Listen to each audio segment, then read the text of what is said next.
Monsieur Gérard Martin, nous nous sommes vus tout à l'heure. Je suis votre avocate commise d'office. Alors, le juge souhaite que nous plaidions tout de suite. Donc, on va faire simple. Vous évitez de regarder la plaignante, vous répondez par oui ou par non, et puis si on vous demande si vous avez quelque chose à rajouter, vous dites que vous êtes désolé.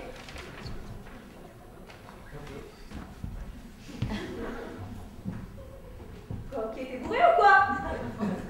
Un peu? Bon, d'accord, ça me rassure, je te réexplique donc, voilà.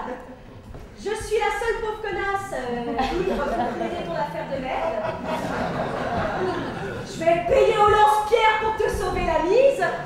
Alors on va faire simple, à 21h je dois être au resto avec un mec après lequel je cours depuis au moins 6 mois et autant te dire que ça fait plus du double que je ne me suis pas fait toucher.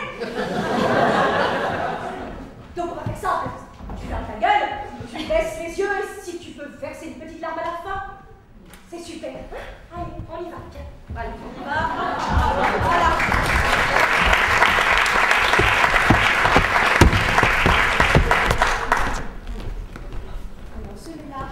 Pas, Monsieur le Président, tout ceci est une regrettable méprise.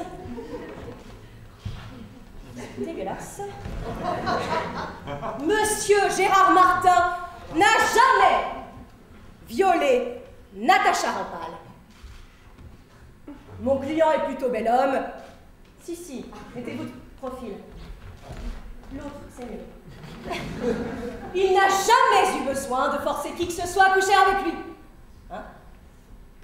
D'ailleurs, il est d'une probité exemplaire. Non, probité, Gérard, ça veut dire honnêteté. Et cette soif d'apprendre, c'est touchant. D'ailleurs, pour tout vous dire, Monsieur le Président, je lui ai proposé tout à l'heure de lui faire une petite pipe au parloir, histoire de le détendre. Il a refusé. Mais là n'est pas le propos, Monsieur le Président.